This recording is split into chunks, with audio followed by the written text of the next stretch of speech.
ফিনল্যান্ডে গ্রীষ্মকালে অন্যরকম দৃশ্যের অবতারণা হয়। বরফে ঢাকা মাঠঘাট ফুটে ওঠে সবুজের সমারোহে। ক্ষণিকের এই মৌসুমে ফুটবল টুর্নামেন্টের আয়োজন করে বাংলাদেশ কমিউনিটির উসিমা স্পোর্টিং ক্লাব। খেলাধুলার আয়োজন ছাপিয়ে যায় বাংলাদেশিদের মিলন মেলায়। সাপ্তাহিক ছুটির 2 দিন পরিবার নিয়ে অনেকেই আসেন ফুটবল খেলা উপভোগ করতে। সবাই আসলে একসাথে আমরা এনজয় করি, খেলাধুলা করি, আনন্দ করি, ফ্যামিলি নিয়ে একটা টাইম স্পেন্ড করি। এটাই হচ্ছে আমাদের মূল একটা উদ্দেশ্য। তো এই জন্যই আমরা এখানে সবাই একত্রিত হয়েছি, আনন্দ মুহূর্ত কাটাচ্ছি। আয়োজকরা বলছেন, কমিউনিটির মধ্যে যোগাযোগ বাড়াতে প্রতি বছর আরো বড় পরিসরে টুর্নামেন্ট করার লক্ষ্য তাদের।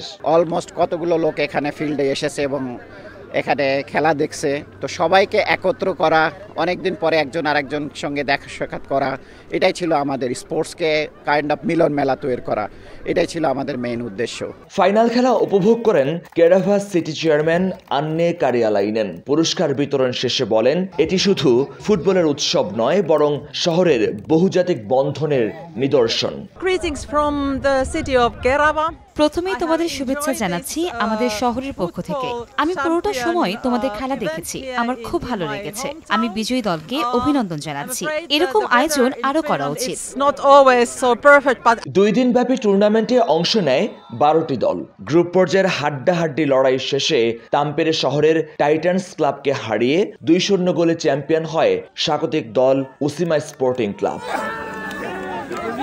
চ্যাম্পিয়ন দলের এই উদযাপন খুবই স্বাভাবিক, তবে এরা সবাই বাংলাদেশি প্লেয়ার এবং এরা যে টুর্নামেন্টে আয়োজন করেছে সেটি পুরোপুরি বাংলাদেশি সবাইকে নিয়েই। তবে এই সামারের সময়টাতে ফিনল্যান্ডে এই আয়োজনগুলো বাংলাদেশ কমিউনিটির মধ্যে অনেক আনন্দ বাড়িয়ে তোলে। মহিউদ্দিন মধু, সময় সংবাদ, ফিনল্যান্ড।